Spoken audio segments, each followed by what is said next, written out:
सभी को जय मसीह की। प्रभु का धन्यवाद करते हैं इस सुंदर शाम के लिए। आज हम बात करेंगे प्रार्थना करना कितना जरूरी है। आज हम सोचते हैं कि जब परमेश्वर हमें छुटकारा नहीं दे रहा है, हमें दुखों से आजाद नहीं कर रहा है, हमारी प्रार्थनाओं को नहीं सुन रहा है, तो हम प्रार्थना क्यों करें।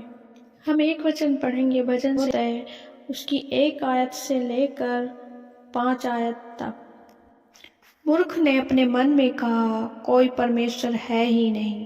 वे बिगड़ गए, उन्होंने घिनौने काम किए हैं, कोई सुकर्मी नहीं। परमेश्वर ने स्वर्ग में से मनुष्यों पर दृष्टि की है कि देखे कि कोई बुद्धिमान, कोई परमेश्वर का खोजी है या नहीं। वे सब के सब भटक गए, वे सब भ्रष्ट हो गए, कोई सुकर्मी नहीं, एक भी नहीं। क्या किसी अनर्थकारी को कुछ भी ज्ञान नहीं रहता? जो मेरे लोगों को ऐसे खा जाते हैं जैसे रोटी, और परमेश्वर का नाम नहीं। वहाँ उन पर भय छा गया, क्योंकि परमेश्वर धर्मी लोगों के बीच में निरंतर रहता है। मेरे प्रिय भाई बहनों, परमेश्वर का वचन कहता है, मूर्ख ने अपने मन से कहा, कोई परमेश्वर है ही नहीं। जो परमेश्वर को नहीं जानता वो परमेश्वर की निंदा करता है, कहता है कि कोई परमेश्वर है ही नहीं। परमेश्वर ने स्वर्ग में से मनुष्य पर दृष्टि की है कि देखे कि कोई बुद्धिमान है जो परमेश्वर का खोजी। परमेश्वर ने क्या स्वर्ग में से दृष्टि की है कि देखे कि कोई मनुष्य बुद्धिमान है जो परमेश्वर का खोजी है। परमेश्वर निरंतर हमें देखता रहता है स्वर्ग से कि कोई नहीं है। वे सब के सब भटक गए, वे सब भ्रष्ट हो गए, कोई सुकर्मी नहीं, एक भी नहीं। सब भटक गए हैं। पता ही नहीं है कि परमेश्वर है या नहीं है। जो परमेश्वर पर विश्वास नहीं करते वे कहते हैं कि कोई परमेश्वर है नहीं है, कोई खुदा को याद ही नहीं करता है। क्या किसी अनर्थकारी को कुछ भी ज्ञान नहीं? जो मेरे लोगों को ऐसे खा जाते हैं जैसे रोटी, और परमेश्वर का नाम नहीं लेते। कुछ लोग ऐसे होते हैं जो परमेश्वर का वचन बताते, परमेश्वर के बारे में बताते हैं, उन्हें खाने को आते हैं।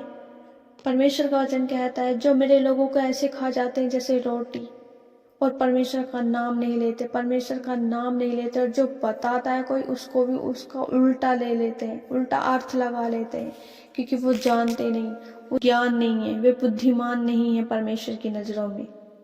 परमेश्वर की दृष्टि में उन्हें कुछ भी ज्ञान नहीं है। उन पर भय छा गया, क्योंकि परमेश्वर धर्मी लोगों के बीच में निरंतर रहता है। हाँ मेरे प्रियजनों, परमेश्वर धर्मी लोगों के बीच में निरंतर रहता है। वह हमारे साथ रहता है, हमारी रक्षा करता है, क्योंकि परमेश्वर का वचन कहता है, मत डर, मैं तेरे साथ हूँ, तू जहाँ जहाँ जाएगा मैं तेरे साथ रहूँगा। हाँ मेरे प्रिय भाई बहनों, हमारा परमेश्वर हमारे साथ रहता है। हम जहाँ जाते हैं, हम जो भी काम करते हैं, परमेश्वर हमारे साथ रहता है। जिसे प्रभु का ज्ञान नहीं है वो क्यों प्रार्थना करेगा? उसे कोई मतलब नहीं है कि परमेश्वर से बात करनी है, परमेश्वर के सम्मुख जाना है। उसे कोई भी डर नहीं, उसके अंदर डर नहीं। जिसके अंदर डर नहीं है, भय नहीं है, वो परमेश्वर से प्रार्थना नहीं करेगा।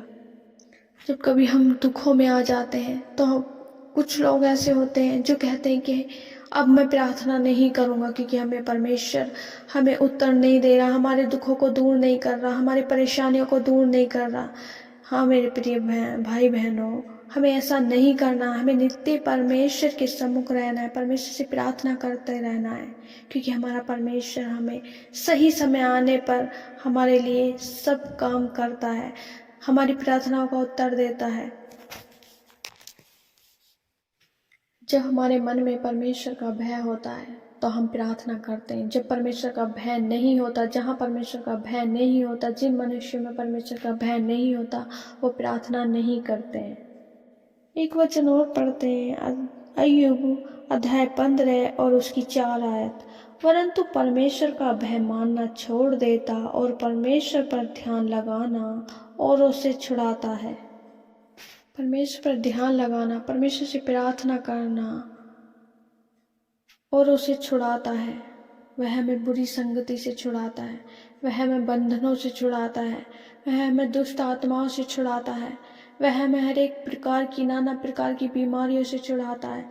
इसलिए परमेश्वर के अधीन रहो, परमेश्वर से प्रार्थना करते रहो, परमेश्वर का डर भय अपने मन में रखो। जब हमारे मन में परमेश्वर का भय होता है तो हम परमेश्वर से प्रार्थना करते हैं। मेरे प्रिय भाई बहनों, संसार के लिए आगे कठिन दिन हैं, पर उन लोगों के लिए नहीं जो प्रार्थना करते हैं। जो प्रार्थना नहीं करते उनके लिए हैं। इसलिए प्रार्थना करें। एक वचन पढ़ेंगे, अय्यूब 28 अध्याय और उसकी 7 आयत। उसका मार्ग कोई मांसाहारी पक्षी नहीं जानता और किसी गिद्ध की दृष्टि उस पर नहीं पड़ी। उस पर हिंसक पशुओं ने पांव नहीं रखा और न उससे होकर कोई सिंह कभी गया है। आमीन। वचन कहता है उसका मार्ग कोई मांसाहारी पक्षी नहीं जानता। ये पक्षी कौन है? दुष्ट आत्माएं हैं। दुष्ट आत्मा जो परमेश्वर के मार्ग को नहीं जानती है। और किसी गिद्ध की आंखों ने उसे नहीं देखा है। गिद्ध भी दुष्ट आत्मा है। किसी दुष्ट आत्मा ने उसे नहीं देखा। दुष्ट आत्माओं के पांव वहां नहीं पड़े। कोई दुष्ट आत्मा वहां नहीं आ सकती। कोई शैतान उस मार्ग से नहीं गया, क्योंकि परमेश्वर का वचन कह रहा है उससे होकर मान से, क्योंकि वो क्या है? वो परम प्रधान के छाया स्थान में बैठा रहे। वह सर्वशक्तिमान की छाया में टिका ना पाएगा। जब हम परमेश्वर में बने रहते हैं तो हम क्या करेंगे? परमेश्वर के शरण स्थान में बैठे रहेंगे। मैं आशा करती हूँ कि परमेश्वर के सम्मुख रहोगे। आप सभी भाई बहन प्रार्थना में बढ़ेंगे। परमेश्वर के सम्मुख जाएं, परमेश्वर से प्रार्थना करें। प्रार्थना करनी बहुत जरूरी है। परमेश्वर इस वचन को पढ़े जाने और सुने जाने के लिए हम सबको आशीष दे। आमीन। आइए हम प्रार्थना करते हैं। धन्यवाद धन्यवाद धन्यवाद राजाओं के राजा यहोवा परमेश्वर, आपका धन्यवाद करते हैं। प्रभुओं के प्रभु, राजाओं के राजा यहोवा परमेश्वर, आपका धन्यवाद करते हैं। आदि से अनंत काल के परमेश्वर, आपका धन्यवाद करते हैं। प्रभु जी मेरे खुदा आपकी तारीफ करते, प्रशंसा करते हैं। आप तारीफ के योग्य हैं परमेश्वर, आप बढ़ाई के योग्य हैं परमेश्वर। प्रभु जी मेरे खुदा आप महान है, आप महान है। आपके जैसा कोई नहीं मेरे परमेश्वर। प्रभु आप आदि से अनंत काल के परमेश्वर हैं। आपको छोड़ कोई और परमेश्वर नहीं, आपके तुल्य कोई नहीं मेरे परमेश्वर। परमेश्वर का वचन कहता है, जब मेरे जीवन में विपत्ति आती है मैं तेरे पंखों के तले शरण लिए रहूंगा। मैं परम प्रधान परमेश्वर को पुकारूंगा। परमेश्वर मेरे लिए सब कुछ सिद्ध करता है। परमेश्वर पे विश्वास करना है, परमेश्वर को बुलाना है, परमेश्वर को पुकारना है, परमेश्वर से प्रार्थना करनी है, विनती करनी है, विश्वास के साथ, मजबूती के साथ। परमेश्वर हमारे जीवन में आशीष दे, परमेश्वर हमारे जीवन में कमी घटी को पूरा करे, परमेश्वर हमें बढ़ाए, परमेश्वर हमें प्रार्थना में बढ़ाए। परमेश्वर अपने स्वर्गदूतों को भेजकर हमें बचाता है। परमेश्वर हमारी आशीष को बढ़ाता है। परमेश्वर हमारे दुख को छुटकारा देता है, हमारे कामों को बदलता है, हमारे रुके हुए कामों को बढ़ाता है। हमें विश्वास करना है कि प्रभु यीशु मसीह हमारे साथ है। जब प्रभु यीशु मसीह की परीक्षा हो रही थी, वे 40 दिन जंगल में रहे बिना कुछ खाए पिए, तब परमेश्वर ने वहां पर स्वर्गदूतों को भेजा है। आप विश्वास करना, आज आपको विश्वास करना है कि परमेश्वर के स्वर्गदूत आएंगे। परमेश्वर के स्वर्गदूत आपके ऊपर छावनी किए रहेंगे। जैसे प्रभु यीशु मसीह को बचाने के लिए, प्रभु को परीक्षा में से निकालने के लिए परमेश्वर ने अपने स्वर्गदूतों को भेजा, तो परमेश्वर हमारे लिए क्यों ना भेजेंगे? तो हमारे परमेश्वर हमारी विनतियों को क्यों ना सुनेंगे?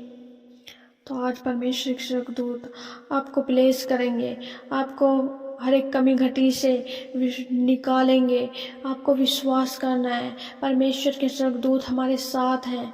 परमेश्वर से प्रार्थना करनी है, परमेश्वर से प्रार्थना करनी कि अपने स्वर्गदूतों को भेज, परमेश्वर हमारी रक्षा कर, हमें दुखों से निकाल, हमें परेशानियों से निकाल। परमेश्वर हम धन्यवाद करते हैं। परमेश्वर सब कुछ प्रभु आपने हमारी प्रार्थना विनतियों को सुना मेरे परमेश्वर, सब हर एक परेशानियों को सुना परमेश्वर। प्रभु हम धन्यवाद करते हैं। सब कुछ प्रभु आपके पवित्र हाथों में सौंपते, प्रार्थना विनती उद्धार करता मसीह यीशु के नाम में मांगते हैं। आमीन आमीन आमीन।